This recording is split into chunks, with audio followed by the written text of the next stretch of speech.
Hi everyone, this is Marlene with Miami Ghost Chronicles, and I want to welcome you to another episode of Stories of the Supernatural. If you're watching it on the internet or listening to a podcast version of the show, make sure to subscribe so that you get notified when a new show is released. And if you'd like to find links to videos or MP3 files, just go to miamighostchronicles.com, and you can also submit any eerie experiences you've had at the Submit Your Story tab.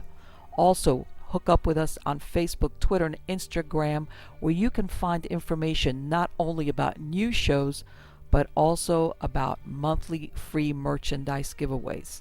So get comfortable, enjoy this new episode, and just imagine it's a dark and stormy night where not a creature is stirring, not even a mouse. And if a creature is stirring, you hope it's a mouse. Hi everybody, this is Marlene with Miami Ghost Chronicles, Stories of the Supernatural. How is everybody doing? Good, I hope, because I'm doing fantastic. And as you know, we're here now at the beginning of 2019. A lot of interesting stuff going on. As you know, I'm already starting to work on season 6 of Stories of the Supernatural, so I'm hoping you guys are going to come back and watch the show, because I have a lot of interesting guests, just like the one that I have on here tonight. Okay, and the lady I have, her name is Skye Alexander. Now, Skye is the author of numerous fiction and nonfiction books, and she's also known for her work in the body, mind, spirit field, which you know I am the number one fan of that. She is also an artist, an astrologer, does tarot reading, feng shui practitioner, and drummer, and she's been featured in the Discovery Channel's documentary Secret Stonehenge. She also founded the Right Stuff Press and co-founded the publishing cooperative Level Best Books. So I want to welcome you. How are you doing tonight, Skye? I'm doing fantastic, as you are, Marlene, and I really appreciate you taking the time to have me on to talk with your guests. Absolutely. It is my pleasure, and I am so excited because to me, and I mean, of all the things, I'm fascinated by everything that you're involved in, but the mind body spirit connection, to me, I think a lot of times people they don't realize how enmeshed those areas are. But before we get to that, I'm going to ask you what I ask all my guests is, how did you become involved in, did you have some type of experience as a child paranormal, or did you just evolve and get into all these fields? Well, I think from a very, very early age, I was fascinated with all things that were, let's say, not normal in my community or in my family. Although I have to credit my mom with being able to encourage my weirdness from a very early age. And we participated in some Duke University studies on ESP when I was 11. I started reading astrology books and all kinds of other stuff like that from a very early age. But I always had a sense of connection to the bigger picture, to nature, to the spirits and the entities that surround us, and that just has grown as I've matured as an adult. Right, because I think a lot of people, because of course we go by what we can see with our senses, and we don't realize that there's another world that's very enmeshed with ours. It almost coexists. And, you know, people either are not aware of it or afraid of basically what we can't see or touch. But it still affects us. Yeah, I agree. And I think that our scientific community and our religious communities and our social structure does not nurture our ability to reach beyond that physical realm, that physical definition of what is reality. Sure. But if we look back through history, we see that all cultures and all times, everywhere, have embraced a larger picture of what's out there, who's out there, and how are we connected to all of that.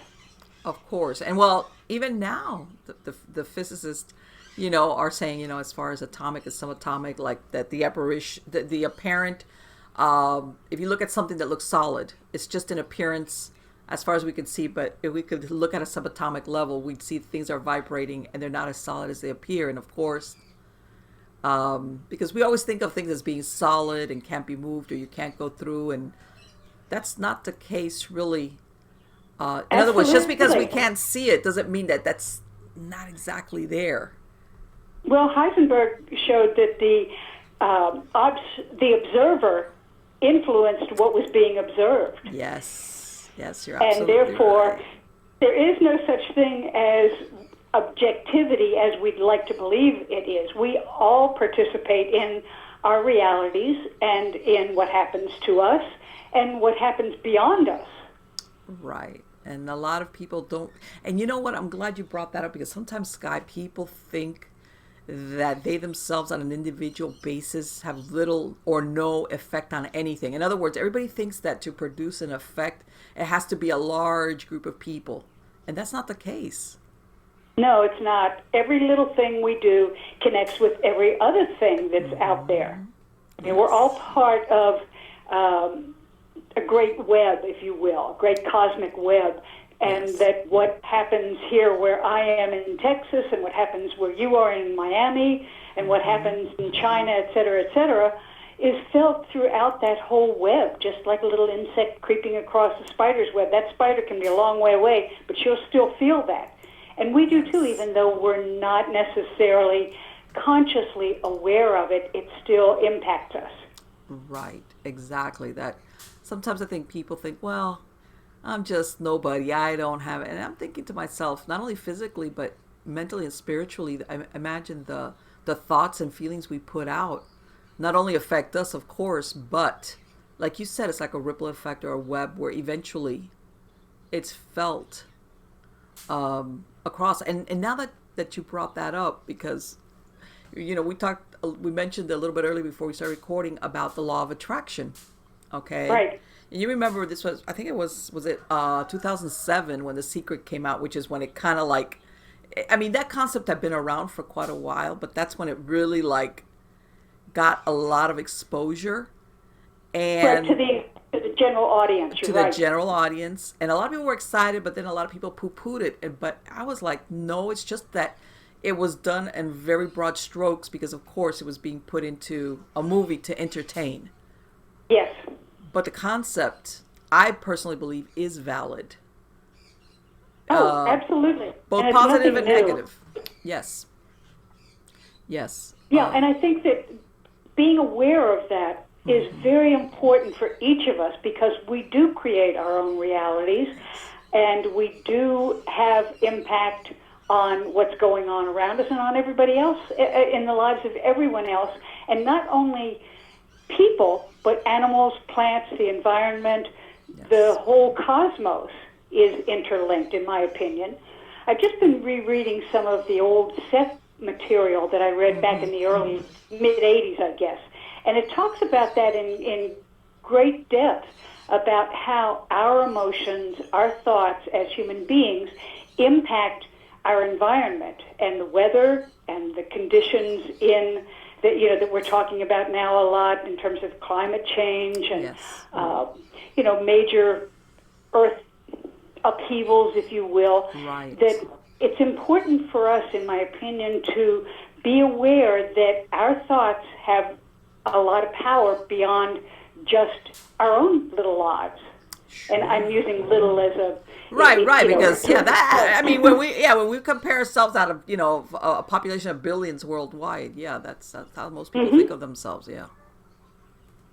But and one of the things that, and which is part and parcel of what, you know, as on an individual basis, because let's face it, everybody, despite, you know, that we share, whether it's, you know, the street we live on, the state, you know, worldwide, you know, but everybody ultimately is living their lives, or hopefully you are, and you're engaged in life. Is what I tell everybody. You should be engaged in life. You know, shouldn't hide from it.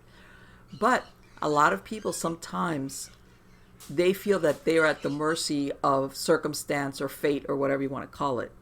And I think that, let's say, going back to this law of attraction, that a lot of people say, so you're telling me that I could just sit there and things. And I'm like, no, but whatever you focus your attention on, okay, you're going to pull towards you in some way or other. Absolutely.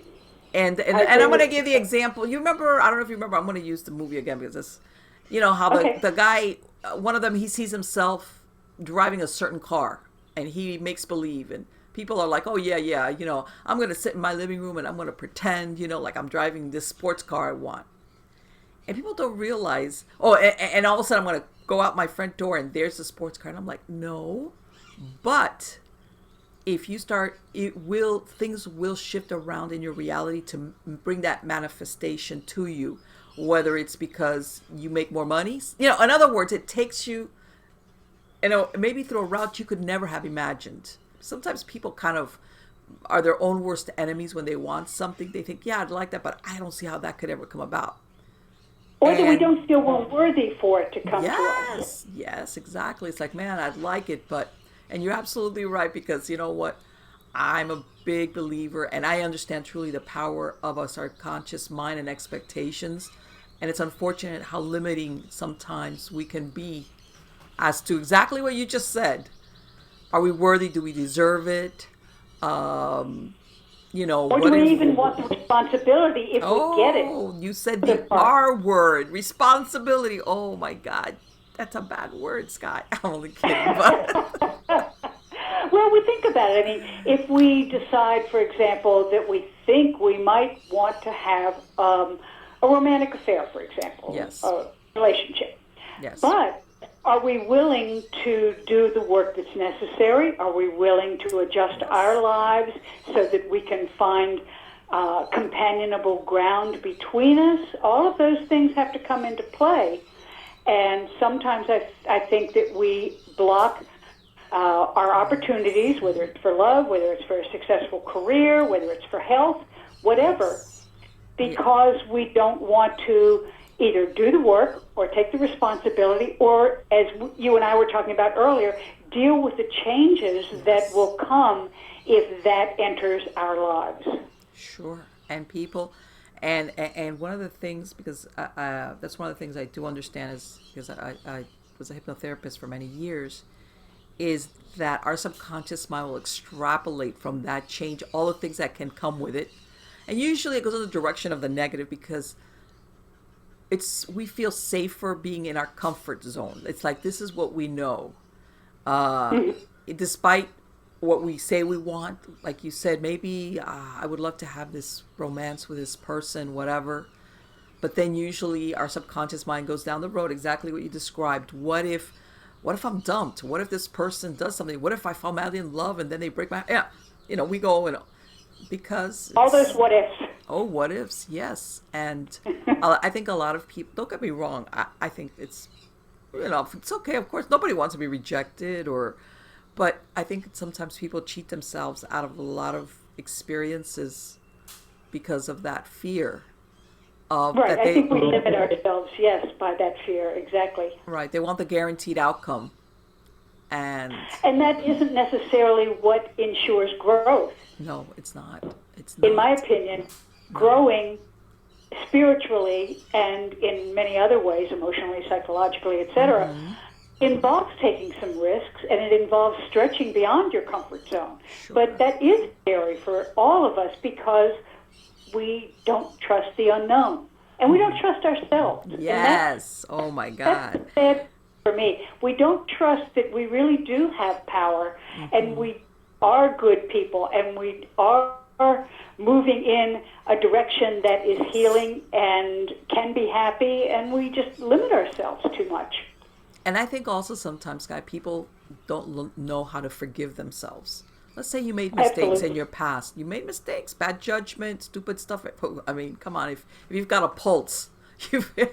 And some people, they never forgive themselves. So later on, they're always afraid to make a decision, because they always got that cloud. When I did, look at the last time when I made that decision, look what happened. So they lose total trust in their better judgment. And it's like, yeah. Hey. But we're also encouraged in our society to trust the powers that be, if you will. Oh, yeah. Trust people who are outside of ourselves, whether they be religious leaders, political leaders, our parents, our, whoever it happens to be.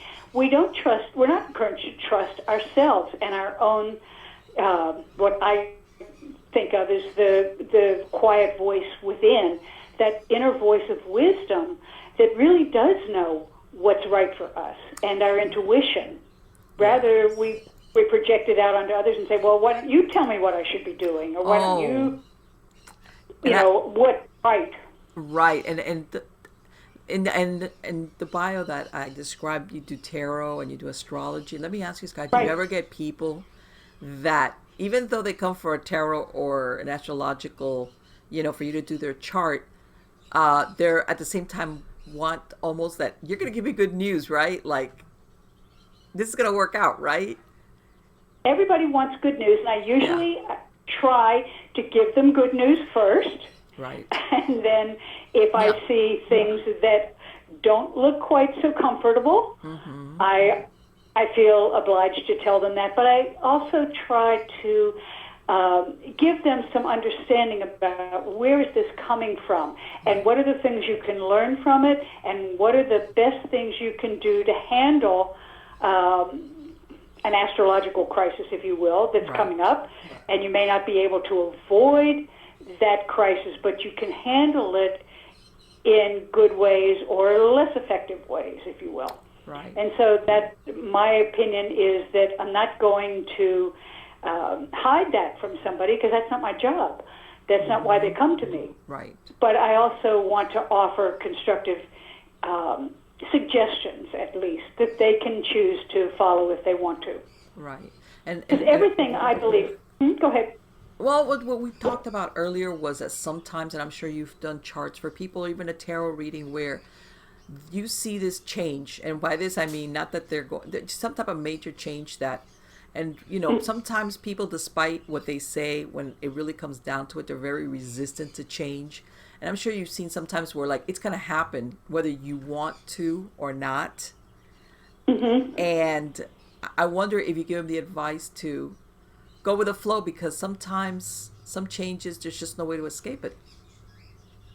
Well, I do think that there are changes that come to us that are foreseeable, and they, as you said, are probably unavoidable. However, in my opinion, we also position ourselves to experience those changes for our own soul growth or our own spiritual, personal growth.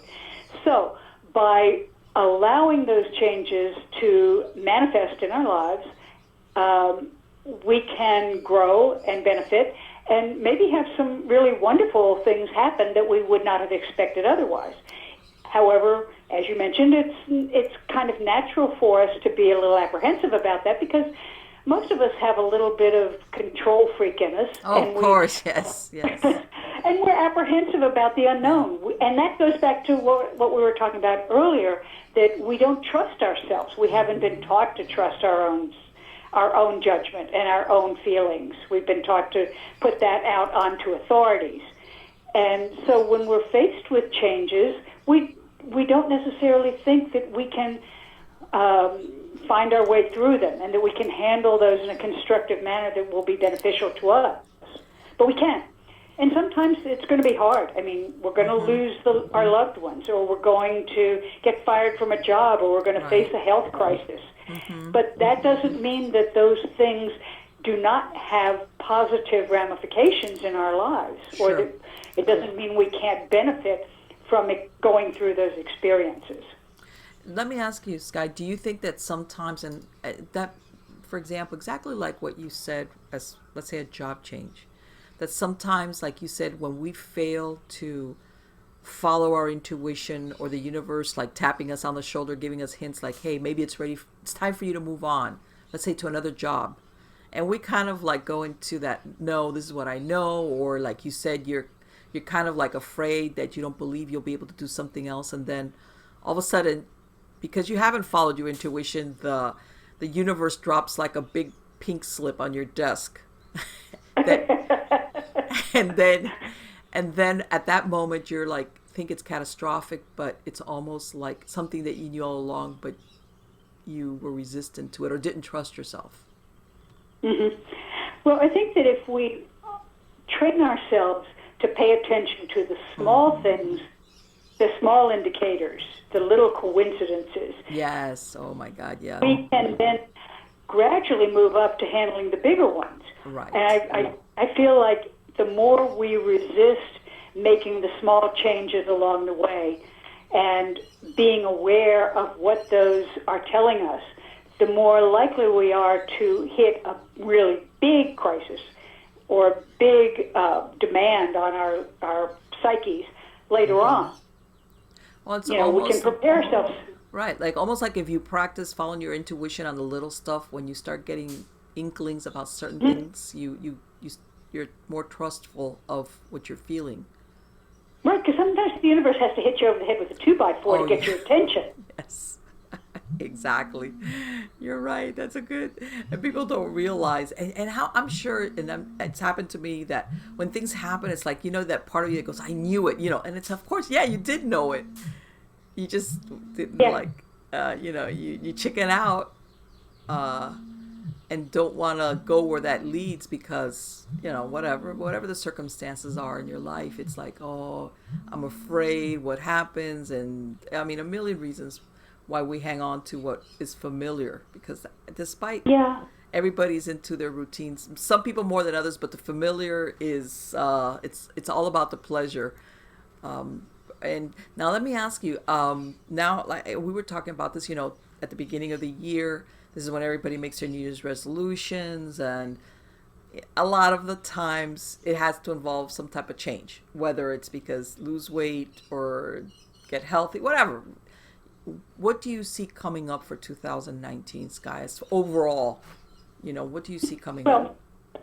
Yes, I think that the term here is overall, because in astrology, each person's personal charts, individual birth charts, will be affected differently according to the positions and the movements of the planets and the sun and moon, etc. Well, not the sun, doesn't actually move, but we look at it from this position on Earth as if it does.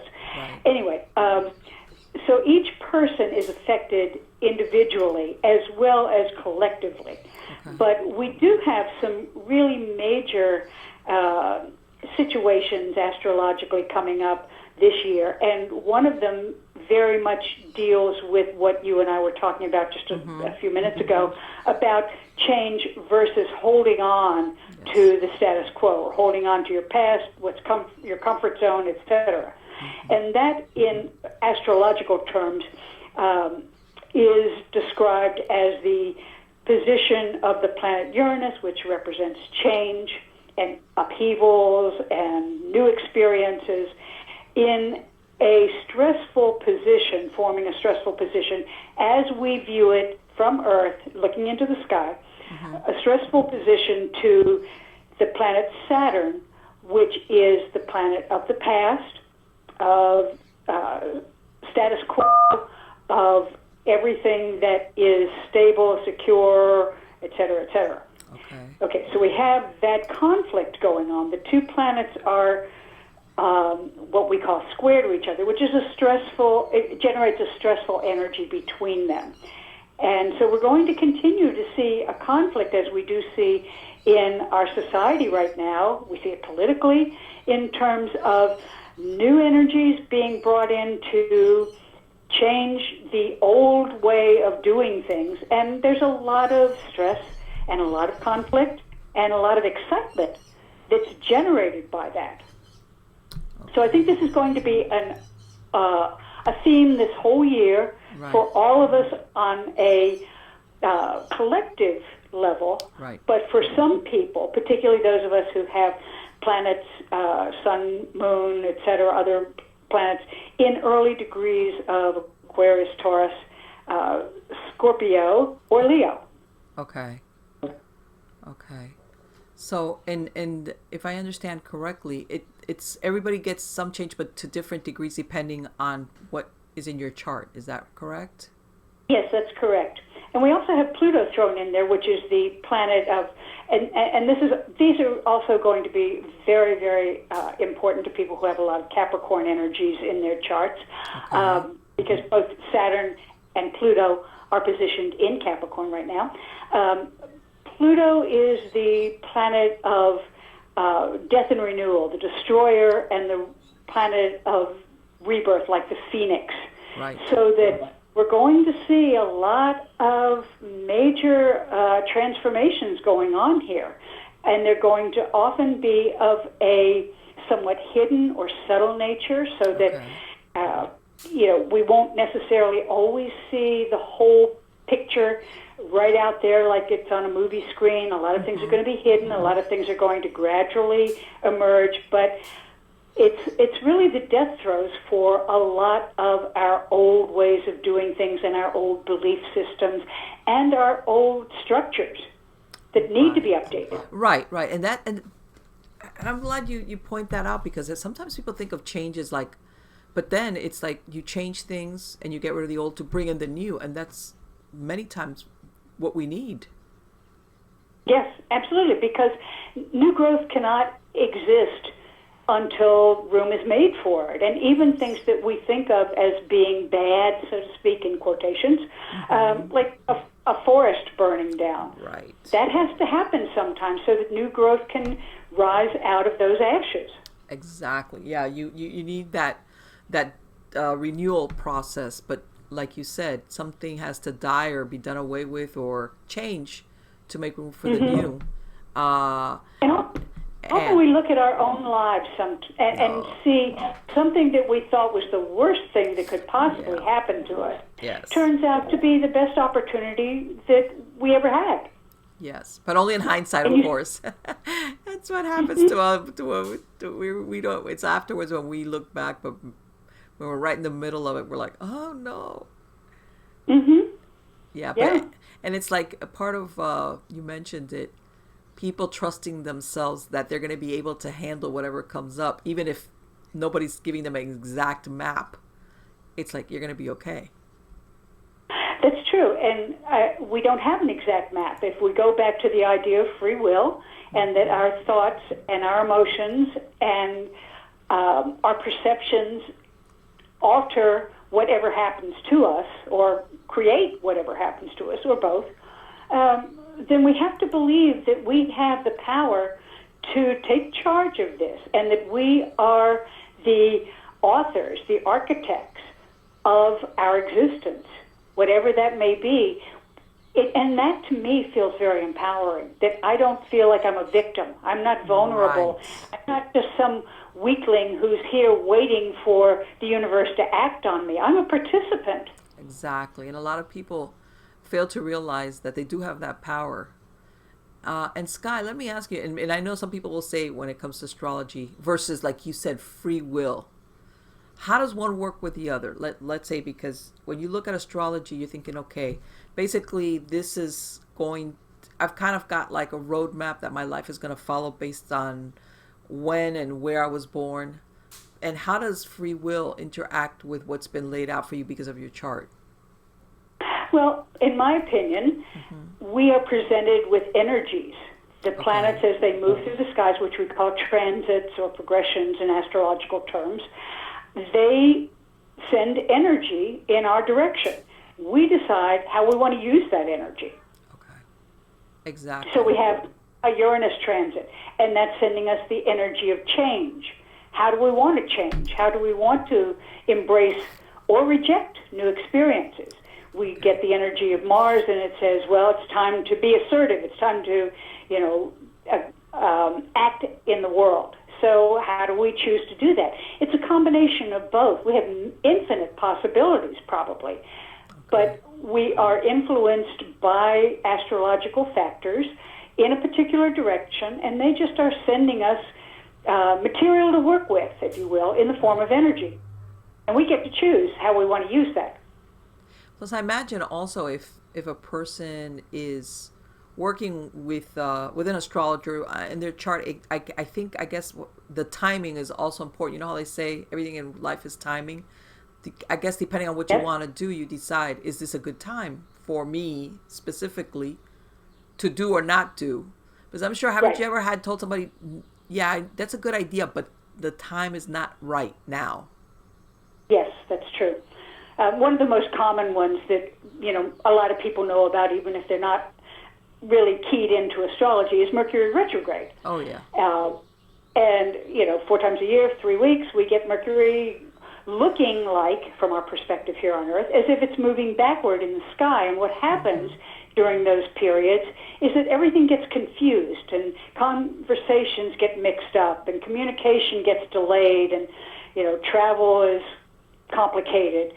And consequently, during those particular times, astrologers generally recommend don't sign contracts, don't buy a house, don't, make major commitments, think through everything 2 or 3 times or 4 or 5 times, don't undergo elective surgery, and all kinds of things where complications due to miscommunication can occur. Right. So, you could say, is it fated? Well, sort of. But we also have the ability, if we're aware of it, to deal with those issues. And as you said earlier, the timing isn't right. Let's wait and launch this business after Mercury goes direct. Or let's have this surgery when we're more clear about what's going on. Exactly, right. And people don't realize sometimes that timing, maybe the outcome of certain things can be either, like when everything, haven't you ever done stuff and doors open up for you, like it's like great, everything is going, and then other times you do certain things and you just can't catch a break, everything is an obstacle and things don't work out, you miss the call, all those things that get in the way. And I think a lot of times people don't realize that might have to do also with what's going on astrologically as to smooth sailing. That's versus it's like, man, this is so difficult. Look at it. Yeah, I kind of look at it like the ocean's tides, ebbing and flowing, swells where you're up or you're down. And, there are times when you need to be out there, and there are times when you need to withdraw. And that's basically just putting yourself in tune with the cycles that are affecting you. And, that brings probably more comfort overall and more success. Right.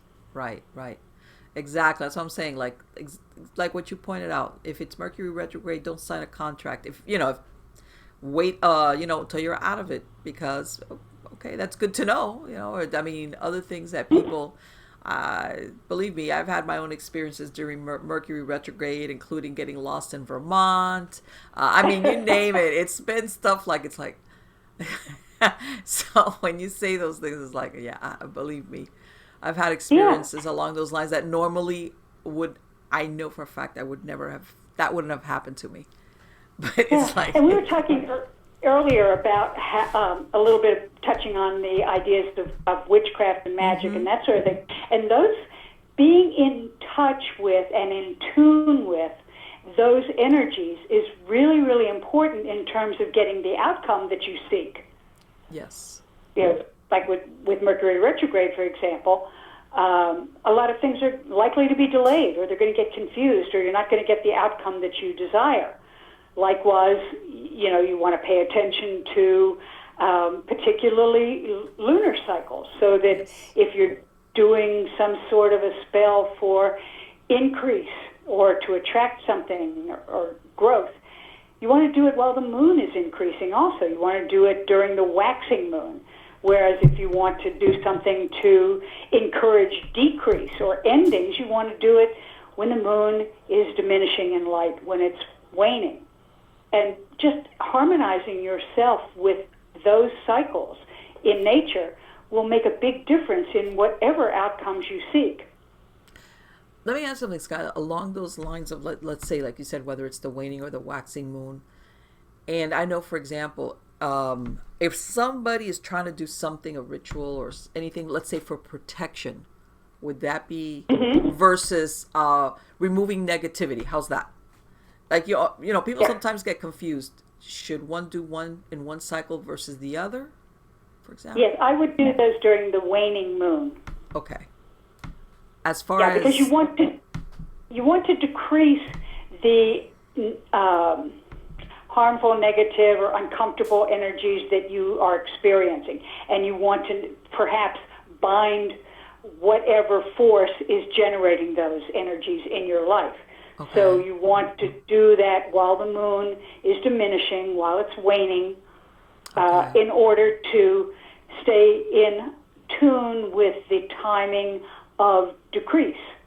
Okay, exactly that. So in other words, the intent is what you're saying is should be your how you make a decision as far as the timing. Let's say, is it one or the other, and then of course, I mean nowadays you could find the cycles of the moon very easily just about anywhere on the internet, as far as the timing when you want to do that. And Yeah, you can definitely look up that. Most calendars also will show you, even physical calendars will show you when the different cycles of the moon are in effect. let me ask you, Skye, do you recommend that people, whether it's smudging or doing something, let's say at home or anything, do you think they should do it on a regular basis? Not because anything's bad's happened. I'm not saying like because sometimes because people just pick up negative stuff or whatever. Do you make any recommendations along those lines? Did you say smudging your house? Yeah, I'm using smudging as an example of. Yeah, I think it's a good idea on a periodic basis. Certainly, if you've had any kind of, let's say, argument or upset or disturbance in your life, Right. that energy is going to hang around your house for a while. And yes, I think smudging is a good idea, particularly if you're moving into a new place and you want to get rid of the vibes from the previous occupants. Yes, you definitely want to smudge then. Or even if you buy something, let's say you're into antiques and you want to buy something, you want to get rid of all that energy that the previous owners have placed on that piece of furniture or that oriental rug or whatever it is. So smudging then is a very good thing to do. But apart from that, I think that you can do it whenever you feel that the energy in your home is not harmonious with what you want it to be. Sometimes it feels heavy or stuck, and smudging is one way to get rid of that. There are other ways too. Right. And the reason why I bring this up is, I mean, I've been a paranormal investigator for many, many years, and sometimes Yes, I know. people don't realize that when they, like that example that you gave, you move into a new place, and sometimes people have weird feelings, and it's not necessarily a haunting as in supernatural agency. It's that maybe whatever took place there within those walls is kind of still like the fabric of the place still holds it. We're going to go with the negative because usually that's what people pick up on, whether there was a lot of arguing or just stuff was going on there. And you pick up on it, and you might feel uncomfortable in a certain room, or even depending on the type of person that lived there. So that advice that you gave as far as smudging, I think, is a great idea, because sometimes it doesn't necessarily have to be a haunting. It could just be that maybe. Right. About 10 years ago, I bought a house where the previous owner had committed suicide in the house. Okay. So I did a ritual to send him to the light because he was still hanging around Okay, there. he was still there. Okay. Yeah, and his sadness and his misery that caused him to take his life were still there, resonating in the house. And so I have a Native American shaman friend, and the two of us got together and we did a ritual to send him back to the light, Right. where he belonged. And after that, it was everything just felt like all that darkness had lifted from the place. Oh, I bet. But not everybody. I also go to a house in the summer that was built in 1690. Wow. And there's a lovely old lady who passed there peacefully, and she just comes through and she talks to me, and she sometimes shows herself to people who are there, and that is a very positive energy, and we don't want to get rid of her. Okay. Wow, that's an old house. Wow, that's great. It's one of the oldest in America, one of the oldest still occupied houses in America. I bet. God, because people don't realize, compared to other parts of the world, we're kind of a young, as far as buildings and stuff, we really don't have that many as far as 1690. You always think of Europe or other places where they have far older buildings. To me, it's there's definitely, especially imagine a structure that old, even if you don't have, let's say, an active paranormal agency, I imagine it's got to have a feel to it because it's been lived in for so long.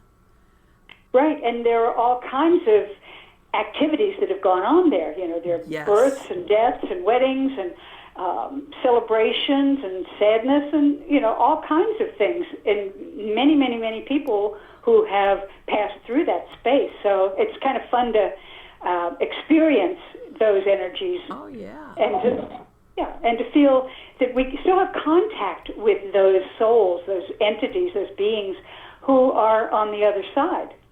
Well, and I tell everybody, because some people, especially if I've done an investigation, well, because a person died. And I was like, hey, you know what? Maybe up to a few years ago, when I say comparatively, people used to have their children and die at home. That was the norm.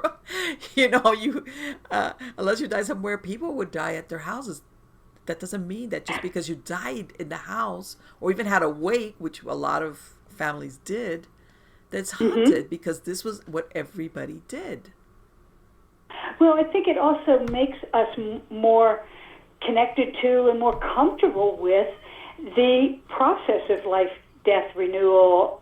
You know, we don't see it as something that's scary and foreign.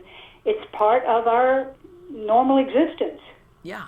I remember a story my grandmother told me, and I remember when she told me, I was like, oh my gosh. She says that when she was a younger woman, of course, I think she was in her 20s, she had a next door neighbor who also was a younger woman, but apparently she was sick with tuberculosis, TB. She knew she was going to die. And she asked my grandmother, would you be kind enough to, I have something I want to wear. Would you please be good enough to like dress me after I'm dead? You know. And I was like, oh my God, if my neighbor asked me to do that. But this was normal. You know, you relied on your neighbors. Can you come over and like clean me up and put this certain suit of clothes or dress on me? And because she, you know, like I said, they were going to have the wake at the house. And my grandmother did it. It was like, she took it in stride. It was like, okay, I'll do that for you, sure. Mm-hmm. And we think of that now and it'd be like, what? Well, we think it's weird now because we have distanced ourselves from this part of life and therefore made it more scary. Yes. Because it seems foreign. I mean, we only think of death as people in hospitals. Yes, yes. We don't see also the value and the beauty of being with people during those final times and during their passing.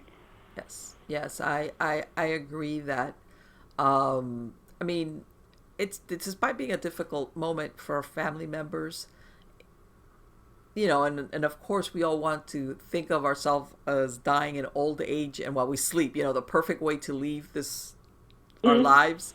But sometimes that's just not the way it is. And unless there's certain circumstances, I think that, and I'm sure you've heard the stories where some family member will not pass away till everybody's there, or the other way around. They wait, maybe if they think there's certain family members cannot handle it, till they step away, depending on, you know, whatever the circumstances are. But yeah, I think that there's something like a recognition of finality that we understand as human beings when we see that and understand that, well, that's the fate that awaits us all. Mm-hmm. It is what it is. And I think it's important for us to not shy away from that, but to honor that as part of the whole cycle, if you will. Yes. Yeah, because as you said, it is inevitable, but it doesn't have to be bad. No. I think, and not everybody would agree with me, of course, but I believe we choose our own time and our own way to enter the world and to exit it. Yes. And some people, and I'm sure there's people that say, you know, some people, especially I imagine if you're older or maybe if you've been very ill, you are more willing, and I know some people recognize, I'm sure you've heard of stories that not having to do anything with age, some people have a recognition that they're going to pass away, that something's going to happen, like they make out their wills or they leave instructions, and everybody's like, how did this person know that maybe they were going to have, let's say, a fatal accident, for example, even if there was nothing to indicate it. And people, they kind of recognize it on a soul level that their time is ending. Yeah, and I think that every one of us chooses that, and we are aware of it. I've had many, many experiences, as I'm sure you have, that make it very clear to me that we are aware of this. When my father died, for example, and he died in an automobile accident. There was nothing we had any knowledge of illness, and it wasn't like it was expected. But myself and all four of my siblings, shortly before he was in that accident, had dreams about him dying. Wow. And so that was interesting. But I've also had those sorts of awarenesses with other people close to me who died unexpectedly. So yes. I do think that we are aware of that. It's just that most of the time we don't pay attention, or we don't want to believe that, or we don't want to think about it. We don't want to go there. Yeah, especially something along those lines, which is like, no, that was just a bad dream. That was a nightmare. Yeah. And when you mentioned not along the lines as death, but I remember my mom, my mom's still alive, but I remember all my life, she would wake up she would tell me, you know what, last night I dreamt that we were moving. We're going to be moving. And I'm like, no, we're not moving. Even though there had been no conversation, no intentions, nothing. There was no possibility. She goes, nope. She goes, it doesn't fail. Whenever I have a dream about moving, it's going to come to pass. And I'd be like, no, because people will think, well, sometimes people toy with the idea, and that's basically you're dreaming what you kind of already know in a way. Mm-hmm. But there was times that there was absolutely no conversation, no possibility that was going to happen. And I remember all my life, whenever she'd make that announcement, be like, she should. Okay. After a while, when I got older, I realized, she had one of those dreams. Okay. All right. I fight. It's going to happen. And sure enough, by the way, it would come to pass. It would come to pass one way or another. Well, there's no linear time sequencing that goes on in dreams. I mean, they cut across all of the different, time zones, if you will. But so we're very able to see the future in our dreams if we're open to that, or to investigate the past as well. And we can do it through trance states. We can do it through different types of meditation and visualization experiences. Right. It's just that most of us don't, going back to what we were saying before, don't trust what we get from those experiences. And we tend to question that because this doesn't seem scientific, or this doesn't seem practical. Well, and I think maybe it isn't, but that doesn't mean it's not real. And we're so distracted also, I think, because we're all trying to multitask, that we're too distracted sometimes to, I think, quiet the mind a little bit to get those flashes that we would get to tell us, give us that nudge, or like, hey, and maybe I'm thinking, how they say that sometimes when we quiet down, when we go to sleep is when sometimes we have those dreams, is because that's about the only time that our mind is actually slows down enough for that to come through. And that we're receptive to, I won't say intervention, but let's say connection from other spirits, from other places in the universe, and from other parts of ourselves. Right. Yeah, exactly. And I know sometimes people have way out dreams, and of course, because they have them in dream time, they kind of dismiss it as like, oh man, that was a really wild dream, or wow, that's never gonna happen. And they kind of like, oh, okay, but it's like, yeah. And I want to say sometimes also our subconscious mind speaks to us in symbols that we don't understand. Sometimes people have this weird dream, and I tell everybody, if I tell you the word tiger, you don't see the word tiger, you see a tiger in your mind. I said to somebody, you say tiger, and to them it's an animal of beauty and power. You say tiger to another person, and it's like, it's going to eat me. So symbology for each person is different. Right, and I think it's important to keep a list of your symbols so that you can see how they recur or how they evolve, and to understand more what they do mean, as you said, uniquely to the individual. Right, right, right. Exactly that. Sometimes the best interpreter, and I hate to say it, of your own dreams is yourself, because it's like, how did it make you feel? I mean, because that same symbol could mean something totally different to somebody else. Certainly. Depending on their interpretation, their personal experiences, a million things that sometimes, and again, we come full circle to people's lack of trust in their own intuition or in themselves. And I'm thinking, like when people come to you, Skye, that they want the tarot reading, and I understand totally, like, sometimes people, it's not a lack of trust, it's just that they're looking for a little bit of guidance, but do you ever find that a lot of times it's because people have kind of known all along that there was a direction, but they just didn't trust themselves? And hearing it, let's say, from somebody like you, it's like, oh, okay, okay. Yeah, I think that happens. I don't like to put myself in the position of being the authority who knows all, but I think that sometimes people will consult me with that kind of impression in their own minds. And what I try to do as best I can is encourage them to pay attention to their own guidance. Of course, they're not going to necessarily know the way I do about the different movements of the planets, and they won't be able to interpret that if they've never studied it. And likewise with things like the tarot. But I do think it's very useful if people will start to follow their own symbols, as we were talking about, or certainly their own impressions and what we refer to as coincidence, which I don't think there's any such thing as coincidence. I think it's maybe synchronicity is a better word for it.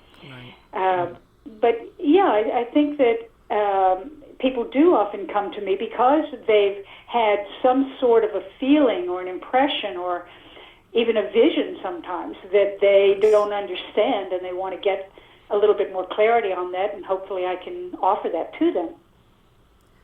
And one of the things, and when I said earlier that I think that sometimes because we're too distracted, or we try to multitask, or God knows there's a lot of things, that sometimes people, and when I say spiritual life, everybody's like, and I'm not talking, I mean, if it's church for you, that's fine, that's not necessarily what I'm talking about.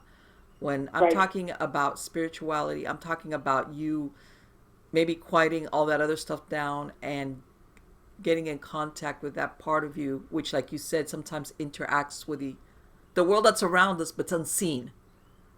Okay? Yes. And I know, for example, people sometimes when it comes to that ask either whether it's guardian angels, totem animals, or even guardian spirits.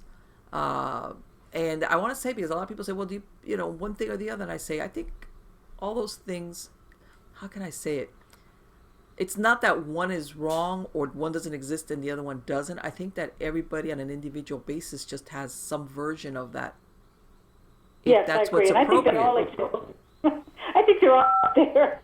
I see them a lot.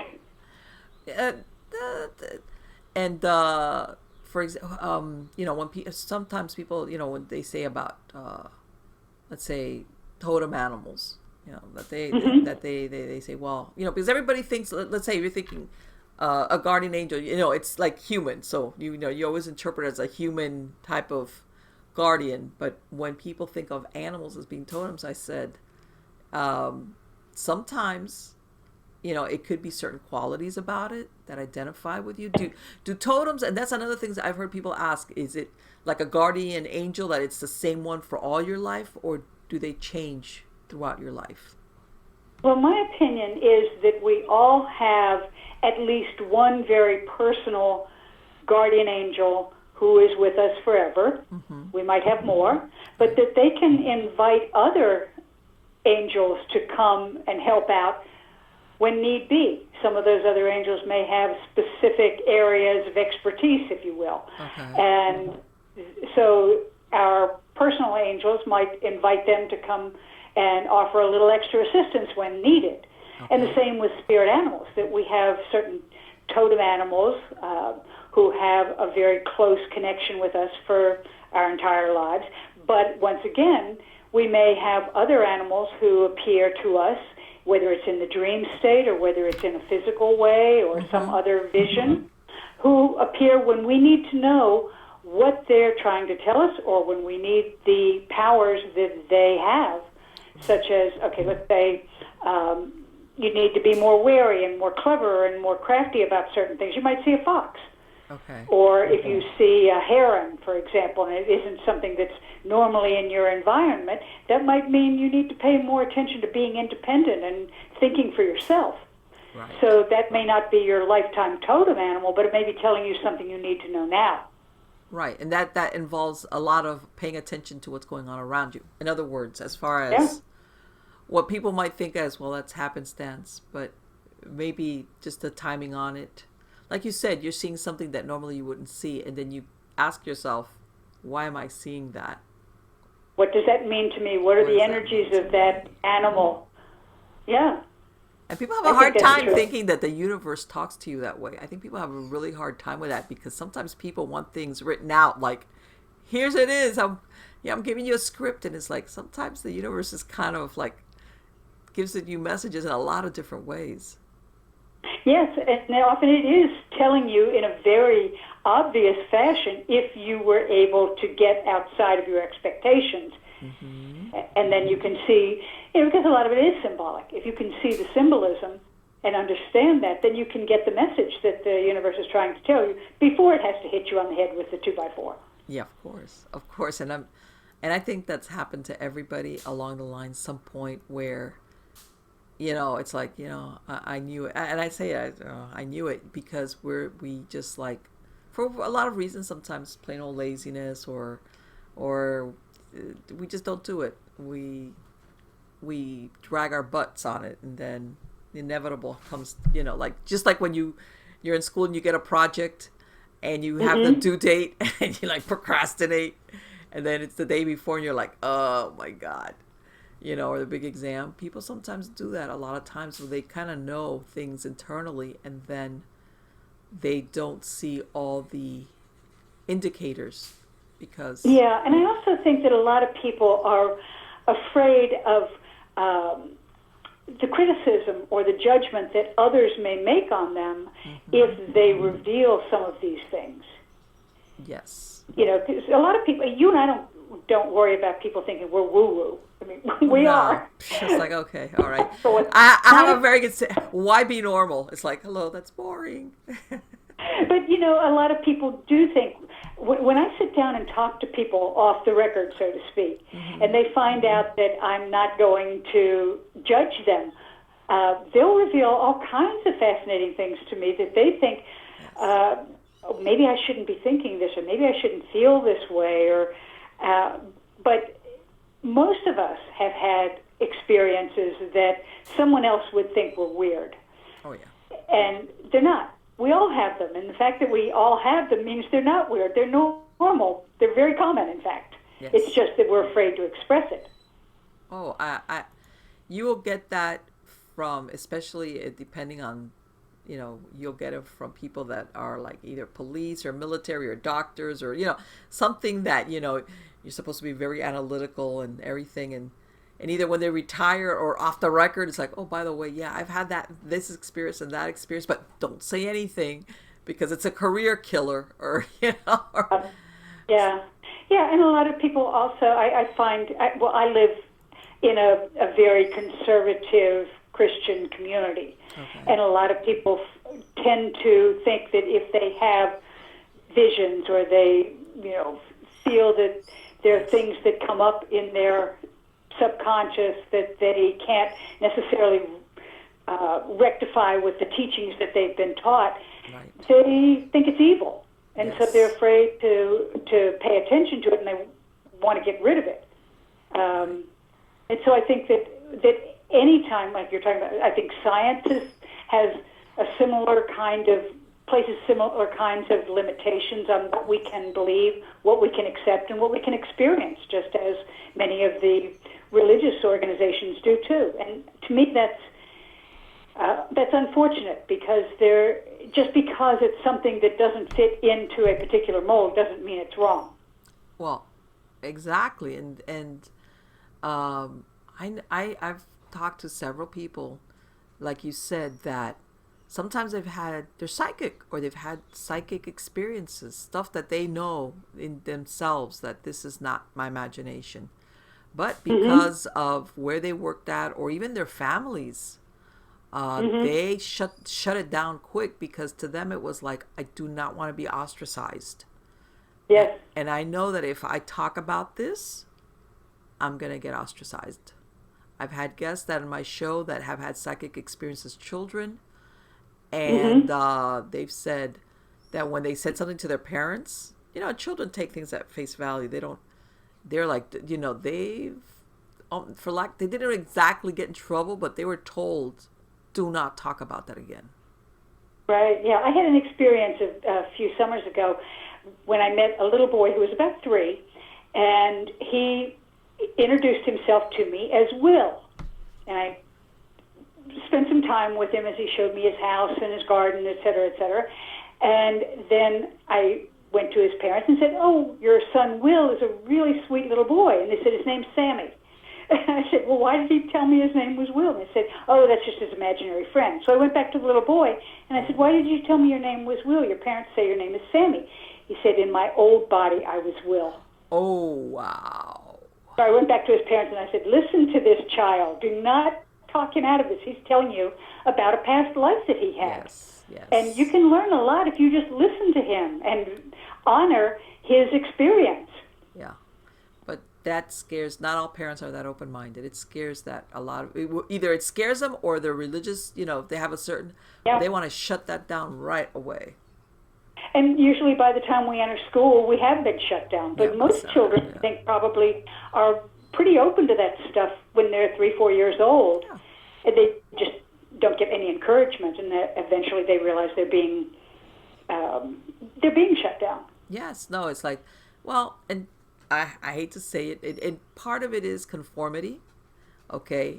I think also some parents, they're trying to protect their kid, because they don't want their child to be, because sometimes, they don't want their child to be the odd man out. Almost like they know if you start talking about that, you're going to get that reputation, and then I don't want to see you hurt. And some others, it's just because they shut them down, because they themselves might have had experiences themselves, and, it's... Or they just don't want to go there. Oh, yeah. They don't want to deal with it. Oh, and I tell everybody, I have an aunt. She's if you met her, she's a very no-nonsense person all her life. No, and even when it comes to ghosts and spirits, she's very like cut and dry. No, that doesn't. Then one day, she's, both me and my mother and her, they basically went to a convent school where they slept there, even though, and then they came home and, during the off season. And this was a very old convent school. Everything, when they have the church and the convent and the school all together. This was very, very old building. She says, one day she's telling me the story. Oh, one day she's sitting there. She must have been like 7 years old. And she says she looks towards the doorway of the classroom and she sees an altar boy, which was very out of place, by the way. She said, very sad looking. And she as a little kid is thinking, what's he doing here? Because, in other words, there would not be any altar boys there dressed like an altar boy. And she says that she looked away and she looked back, he was gone. She had seen a ghost. She had seen a ghost as a little kid. And I was like, wait a minute. As far as I can remember it growing up, to you, there was no such thing as spirits or ghosts or none of that. But you're telling me that you saw a ghost of an altar boy. And she like, and then she just walked away. And it's like, yeah, it was one of those rare times that she, when people actually, and I'm thinking, I wonder how many other experiences she might have had that she's never talked about. And a lot of people do that. They swing in the other direction. Yeah, I think we all experience those sorts of things at some time or another. I had an experience with not seeing the person, but I was getting ready to leave from work. It was about 5:30, and I said, I'm not staying any later tonight. I've been late every night. And just as I was getting ready to leave my office, I picked up the phone. The phone rang, and I picked it up. And there was a very interesting person on the other end. We had a lovely conversation for about 45 minutes. And finally, I hung up and got ready to leave. And as I was driving home, there was a huge traffic jam. There'd been a fatality accident on the road that I would have been on had I not picked up that phone, had I been there in the normal time that I had planned to be there. Right. I would have been in the middle of that accident. Maybe I would have been hurt. I don't know. Mm-hmm. I went back the next day and tried to call the person who, this is before caller ID and all that, tried to call back the person who had phoned me to let him know what had happened. There was an unlisted number. Oh. But I know that was, you could call it an angel or whatever, yes. who intervened yes. to protect me at that particular time. Yes. Isn't that incredible? That mm-hmm. And we've all had experiences like that.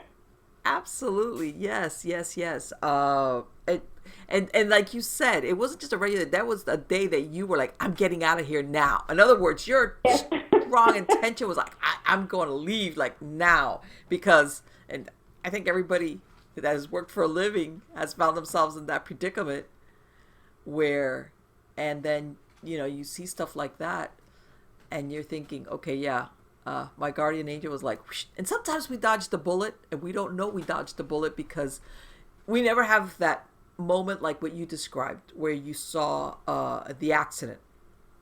Mm-hmm. And you knew the timing would have possibly been horrible if you would have left right when you intended.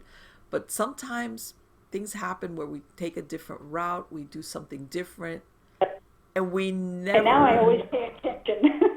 Yeah. Yeah, it's people don't realize sometimes. And like I say, I'm sure you've heard of the people, the premonition, that people have the premonition, I'm not getting on that plane, and then it crashes. Yes. And Yeah, Edgar Casey talked about once he was getting ready to get on an elevator, and when the doors opened, he looked at all the people who were in the elevator already, and he couldn't see any life around any of them. And he didn't get on, and the elevator crashed. Wow. See, that's... But yes, most those stories are so common that they have to be true. Well, there has to be something. And I tell everybody, how many people have those premonitions, dismiss them, and get on the plane? Mm-hmm. They don't live to tell the tale and say, oh, you know what? I either had a dream the night before, or my mm-hmm. wife or my husband or somebody told me don't get on the plane, or even I knew I had a bad feeling, but I still did it because I thought it was my imagination and I feel stupid and I'm just getting on this plane. You're not alive to say I didn't pay attention to my intuition. Mm-hmm. As far as stuff like that goes. If we do happen to get on that plane, or if we are in a mass event of some kind, I also think that we have agreed to that for whatever reason. Mm-hmm. That this is what we have chosen to be part of this event, whether it is to bring awareness to something or whether it is because we're all part of a collective, those of us who participate in the event, and we all want to go out together. There may be a zillion reasons, but I do believe that when we have situations such as 9/11 or some massive event like that takes place, that we have agreed to participate in it for some purpose that means something to us. Right, and I know what you're saying, like that there was an agreement beforehand that this was going to be the manner, let's say, that we died. It was mm-hmm. Even though on a conscious level, it's like obviously we don't recognize it because then we wouldn't be there if because it's like right. And people don't but realize. That I think a lot of people sometimes don't realize that stuff or agreements that we come to before we're born.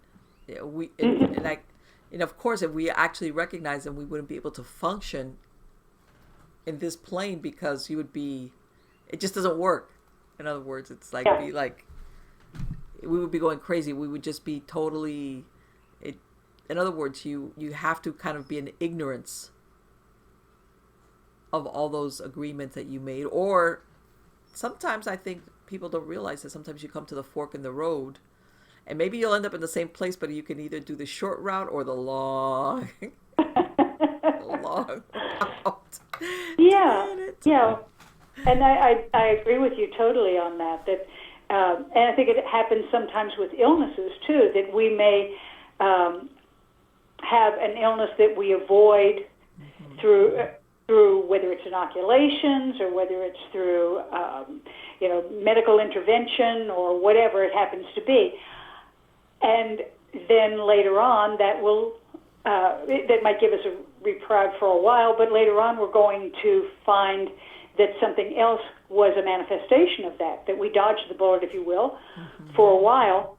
But, ultimately, I think all of those things are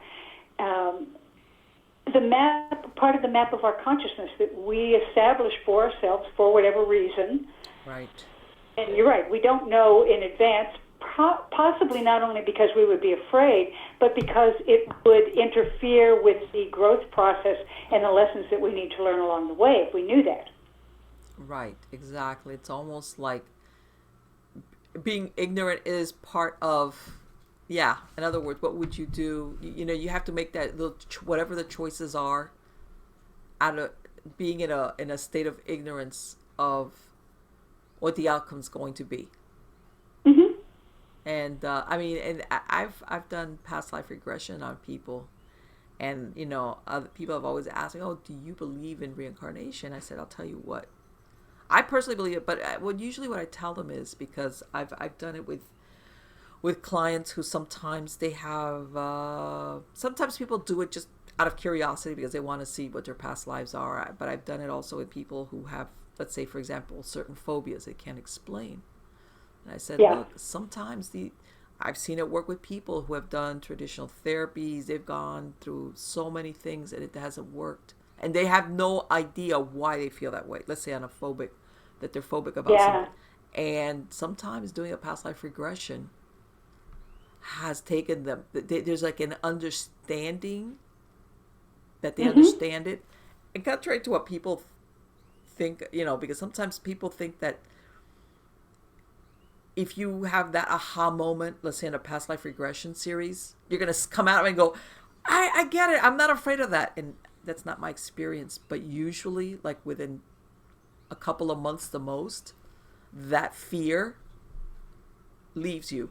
I mean, I've done it with people that I have fear of elevators. When you said that thing about, I've had people that they sweat bullets getting into an elevator or getting into an elevator by themselves. And if they have to go somewhere and if they see a building to them, it's like, oh my God. Or getting in a plane. And sometimes it doesn't have to do with a past life where they, had something horrible. Sometimes it's an organic problem. But I've seen that happen. And it's almost like there's something inside of you where you have to witness it, you have to see it, and then it kind of like clicks in your psyche and you're released from that moment. Usually it's usually that when you have a phobia, it was something pretty horrible that created it, on a soul level. Yeah. I think Brian Weiss is one who's written extensively about that. Yes. And he, when he came out with that book, Many Lives, Many Masters, what was it, back in the 80s, he was a hardcore scientist / psychiatrist, medical doctor. He didn't have any type of leaning in that direction. And a lot of the people that I've read up on that are doctors, usually they kind of like, when their patient talks about it, they go with the flow, thinking it's all in the person's, like in their head. Okay, well, just go with it and see where it goes. Never realizing that what the person's actually experiencing is a past life. And then, of course, they're open-minded enough to talk about it and accept it. In other words, leave the possibility, which I think sometimes a lot of now it's getting better. But I think a lot of the science and medical, they're kind of a little bit closed-minded when it comes to that. And something I wanted to touch on, which has to do with this guy, which is, the connection between the mind, the body, and the spirit, where sometimes, let's say, we'll use Western medicines. I think until recently, they didn't incorporate that in their treatments. It was strictly physical or medical in this fact, like medicine or treatments. But I don't think that they were taking into consideration the spiritual mind component as far as getting better. Yeah, well, I think it's interesting to see in our lifetimes how this has turned around and how much that holistic approach has taken over and, Yes. is becoming so much more, well, even popular among mainstream, what we used to call mainstream, Yes. medicine, mainstream healing. But, yeah, it's much more receptive now, much more receptive, or we are much more receptive. I have a friend who is a Reiki master, and she's just recently incorporated Reiki into the treatments at our local VA hospital, which is, about as conservative as you could get. But finally, they're opening up to that, and they're finding they're very receptive to it, and it's really helping. Yes, of course. I mean, I am the kind of person that if we could treat you by relaxing you versus giving you medication, why not? It's like, hello, maybe people need to learn, because I mean, I worked with people in relaxing, which so many people have many problems because they don't know how to relax. They don't have that moment where they just let go. They're too stressed out. And yes, it's inevitable. You need a little, stress happens, but they never turn off. And I think that a lot of our physical problems, not that it disappears, but some of it gets worse because we have no downtime from stress. And a lot of people now that they take medications for problems sleeping, things of it, because their mind doesn't turn off. That would be so much preferable than taking meds, than taking a lot of the stuff that they give to people. And and you're right, and I'm glad that nowadays doctors are thinking, okay, let me put this in the mix before writing a prescription for somebody. And people also have to be aware themselves of the healing process, which is more than going to a doctor and relying on the doctor, or going to medications and relying on drugs. We have to be responsible ourselves for the quality of our own health and the quality of our own lives, and realize that our bodies know how to heal themselves. Yes, they do. And if we can trust that and pay attention to it, we don't have to go through a lot of these things. We don't have to give over our power to some authority, or to we have our own inner body wisdom. Yes.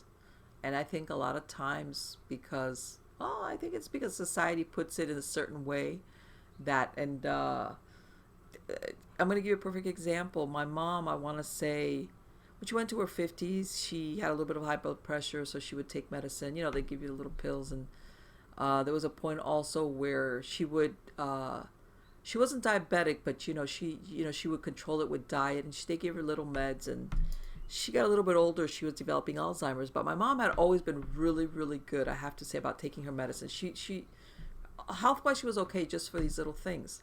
Somewhere along the line, because she had her own apartment, Skye, my mom had stopped taking the medicine she used to do for the diabetes, or to keep her sugar, whatever.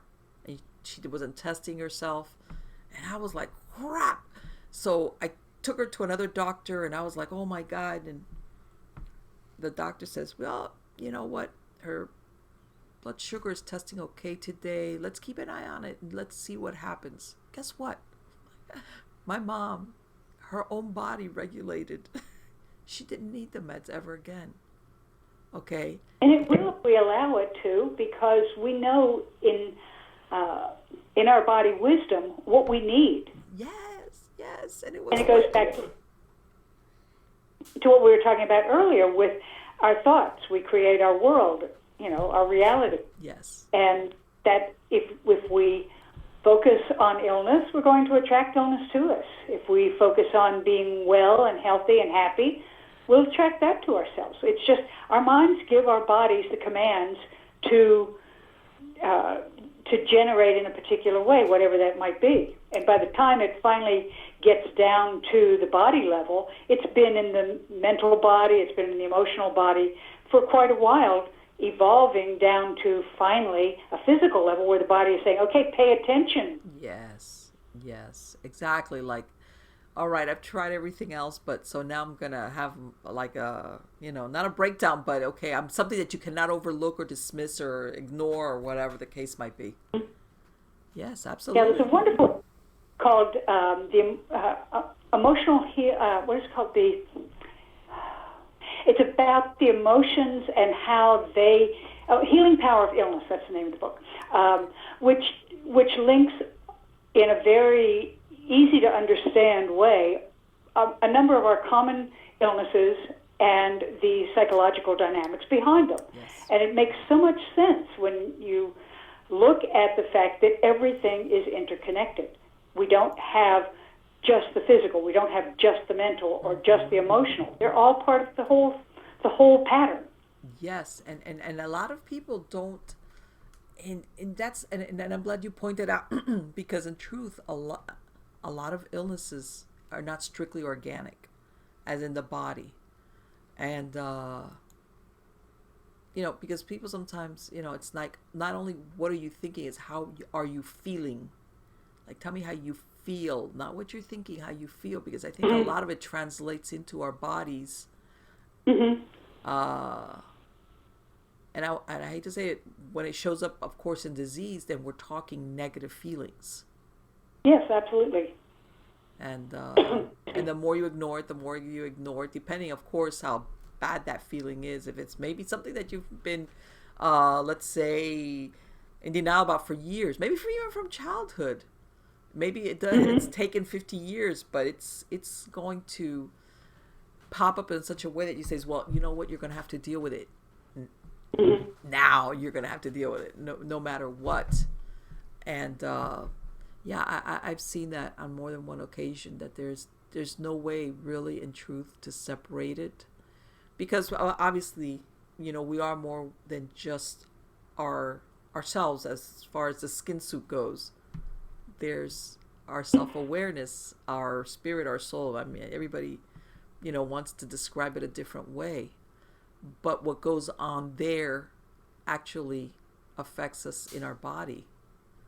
And I absolutely agree with you that we dismiss how much ability our body has to heal itself, because we're, like you said, we're too dependent to going to an authority figure, like as in like a medical doctor, for him to tell us this is what's wrong with you and this is how we're going to fix it, usually with maybe some type of medicine or some type of other treatment. And then we're like, okay, then a lot of people consign themselves, especially if they're older, that they're going to be on this regimen sometimes of drugs or medications. Like, that's it. No, it's just this part of getting old. And it's like, not really. No, it's part of having old thinking. Old thinking, exactly. Old thinking. But anyway, Skye, I wanted to thank you so much for spending this time with me tonight. It has been absolutely wonderful to speak to you, because we've covered a lot of the areas that are near to my heart, because I'm hoping that, I feel that part of the changes that we were talking about is like more enlightenment, as far as how we exist. How's that? Whatever your existence level is, everybody's circumstance is different, and then that extends outwards to other people, and then of course everything, our environment, nature, blah, the whole thing.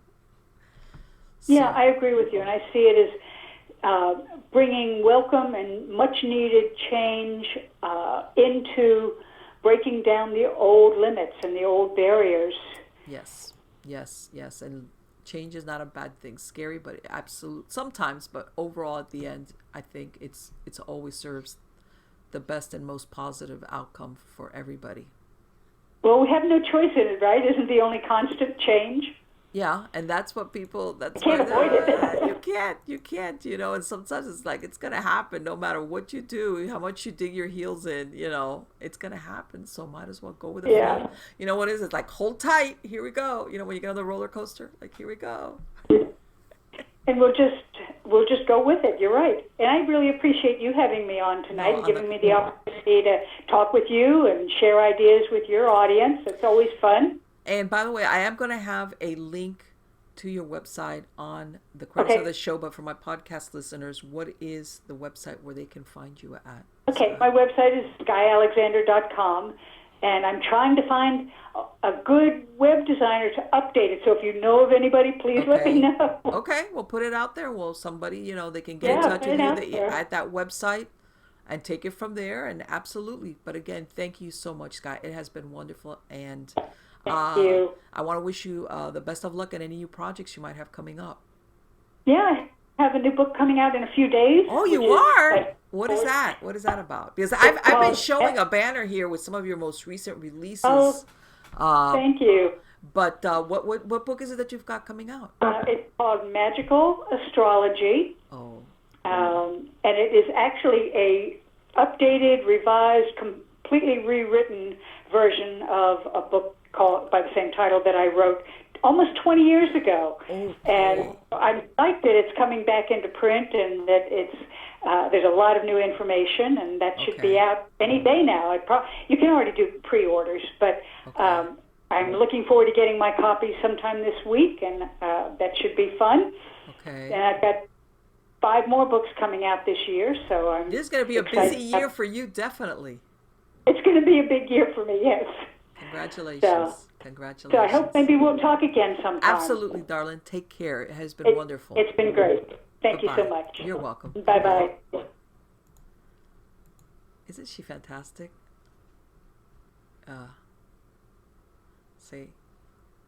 And, you've been seeing the books, well, the ones listening. Okay. But she's been writing for a really long time. And she has different books. Some of them, like I said, she works in the area of astrology. She does tarot reading, feng shui. She does have different books on witchcraft. And obviously she's going to update that one that she put out 20 years ago. That's definitely due for a revision, which is great because, sometimes things stay the same, but other times they change. And you could tell that Skye, and I'm really so glad because truly, I said it before, despite, how can I say it, how much we get bombarded that everything is about us physically, physically how we look, what we dress, physical, and when people have crisis, whether it's your health or spiritually, people go through crisis, or meltdowns, or whatever you want to call it. Sometimes things happen to us that causes the crisis, or to somebody close to us that of course affects us, and then other times people just hit a wall, and sometimes family members around them or friends or co-workers are caught totally by surprise, like, oh my God. And the reason why I point this out is that sometimes you'll see somebody from the outside that their lives might look perfect. And when I say their lives, as in how they look and the lifestyle they have, and they look very put together and even organized, and then all of a sudden something happens to them and they have almost like a crash and burn moment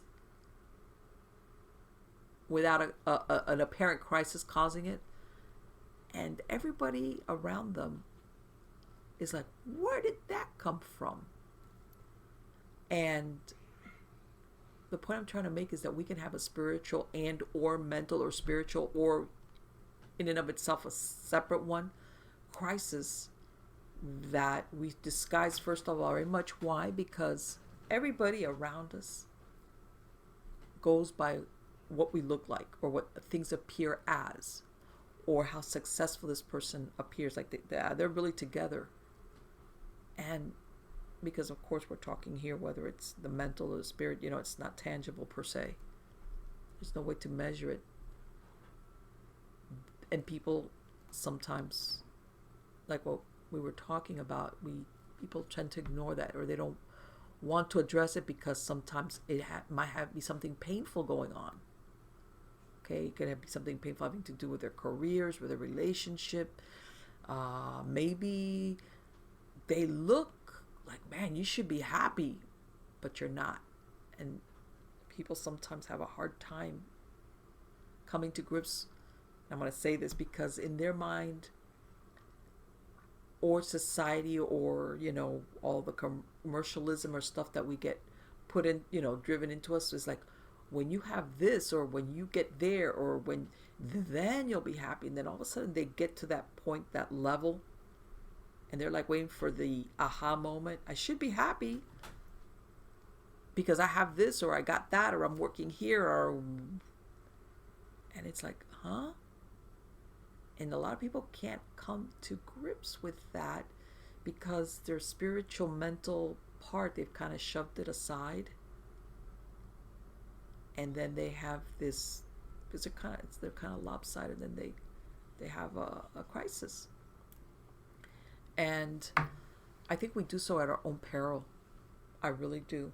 I think a lot of our physical health is affected by what's going on in our minds and in our spirit, in our soul, if you want to call it that.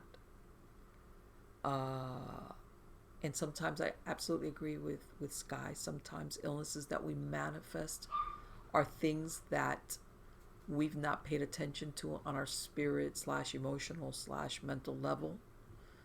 And it comes to the point where our body manifests it because it's just, you can't ignore it anymore. And by this, a lot of people think of, when I was saying about spirituality, that you're walking around going, it's like, no. But I think that, again, because life has become so fast-paced, technology. See, I'm old enough to remember what it was like before everybody had a phone. Everybody had one of these, a phone. I remember what it was like that you even had, when beepers came in, pagers. Okay, pagers at one time were about the only people who had pagers were doctors. Somebody who's really important. And what I'm saying is that the stressors that have come, it's good because you think, man, if I have a phone and I'm in an emergency, I can reach out. But the flip side of it has been that it has made our lives more complicated. We have no downtime. We don't have moments to say, you know what, let me just veg out. Let me just think about stuff. Let me just or not think about anything. You know how good that is? Where you just space out for a bit and just not think about stuff. Like, let it go. And maybe sit on a park bench or whatever, just an example, and look at the clouds and look at the trees and people watch, just people watch. How good that feels. Let me tell you something. Take your shoes off, put your toes in the grass or whatever, and just let me tell you something. I think that if more people did that, people would be happier and healthier in small doses. And I'm going to bring this up because you know how people sometimes say, I'm going to do a getaway. I'm going to take this vacation. I think about this. And it's like, you know what? If you're going to wait once a year or more, because sometimes people go years, sometimes without vacations, no wonder people are so super stressed. It's like, no, we need to have these, even if it's a 10-minute vacation in the day, that we stop, because all these technological advances have basically decimated all the open time that people used to have where they could do that. Because now with one of these, people expect, whether it's your family or your boss or just any of your friends, expect you to be instantly accessible. Like, I called you. Why didn't you answer the phone? Huh? And I'm telling you, I think it's been not to throw out the baby with the bathwater, because they're very useful, but our boundaries have been totally like run over. They don't exist. And it's happened to me. Where even when you do that, you start feeling guilty. Yeah. I'm not going to think of my to-do list. I'm not going to think of what I need to do tomorrow, or maybe what I have to do maybe an hour from now. I mean, what's wrong with that? Nothing. And it all becomes, it affects what we all are as far as our brains, which produce how we feel, which then is internalized in our body. That if people just were able to step back with, of course, no guilt, because that's another bad feeling to have, which generates its own health problems down the line if you feel it enough, which is guilt, which is, I need to just be in the moment, in the now. And I know a lot of people, it's like, live in the now. By this, I don't mean like, yes, live in the now is very important, but when I mean in the now, it's like, don't even think about living in the now. It's just blank out and relax and disengage your mind, because somehow we think that if we do this, it's better. You know, if I can do this, but in the meantime I'm doing that, and then at the end of the day I'll have more time to think about more stuff. Yeah. So yeah, I think that what Skye mentioned also, as far as changes coming up for 2019, I think a lot of people feel it. And even before we started recording, we were talking about how sometimes people say they want change, whether it's personally on a larger scale. But then when things start moving in that direction, especially what it looks like maybe this year, which is not going to be not quite as slow as, they kind of like wig out, like, no. It's like, yeah, okay. And you can either get swept along with it, it's going to happen. Or you could say, you know what, this is scary. I don't know where this is going to end up at. Am I going to be able to handle this? New stuff? Different? Oh my God.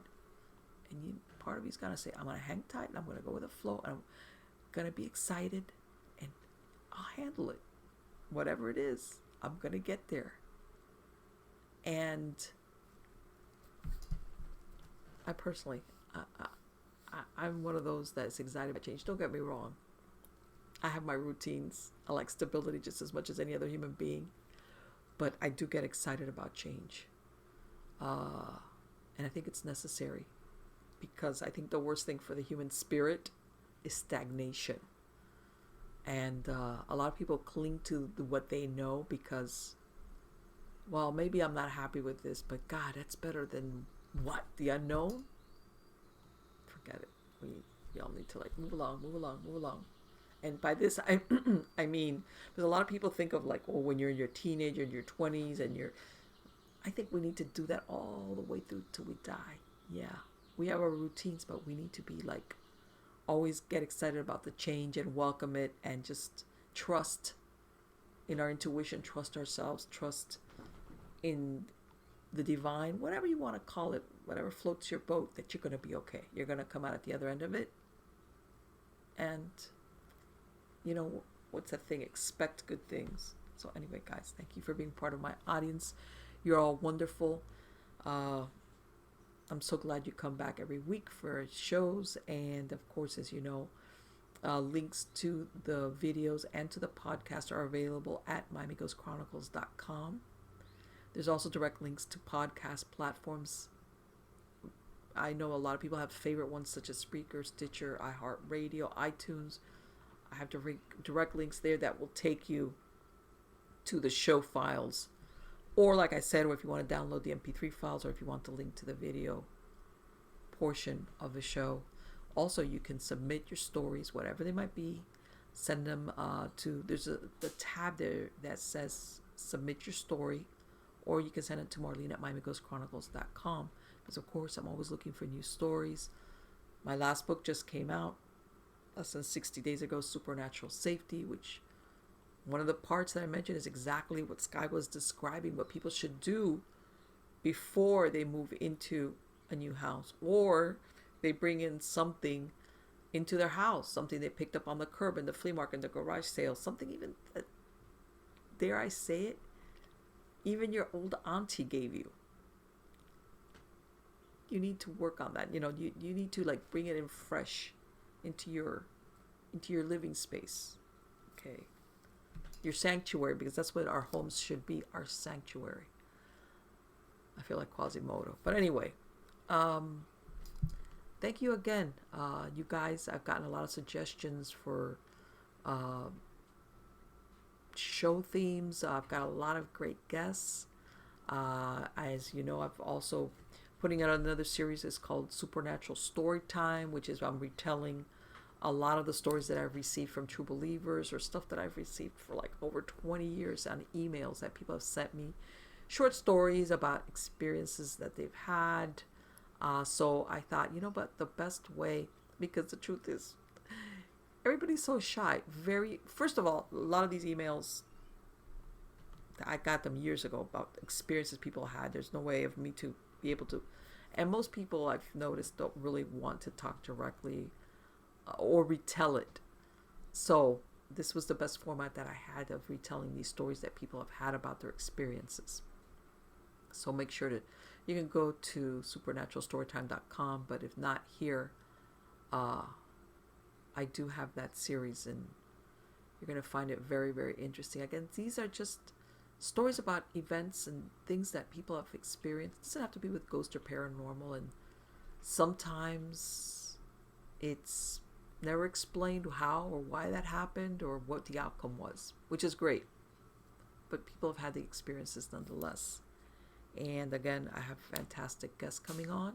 Subscribe wherever it is that you are getting stories of the supernatural, so that you are aware when I release new shows. Okay. And again, and if you ever want to find out as far as if I'm going to be making any appearances, I'm posting them on Facebook, Twitter, Instagram, or on the website of Miami Ghost Chronicles. If I'm going to be doing any talk show appearances, or if I'm going to be at any event. For example, I'm going to be doing a holistic event now coming up in about a week. Okay, that's usually the best place. Also, if I have any type of paranormal news, and I'm going to give you, for instance, I do have sometimes casting companies, producers of shows that reached out to me because they've got a show that they're thinking of putting together, and they're looking for people, true stories. And for example, right now, probably by the time you hear it, they're got somebody that's trying to cast children that are psychic. And they're asking between the ages of 8 to 16. If you go to MiamiGhostChronicles.com, I don't know when you hear this, that information there will be there on who to get a hold of, and also what they're looking for. So, and before I forget, I am going to be doing, like I said, my free monthly giveaways every month, whether it's books or I always got something going on. Maybe now for Valentine's Day, we'll be doing a giveaway again. So guys, I look forward to 2019 and enjoying a lot of spooky times together. Take care.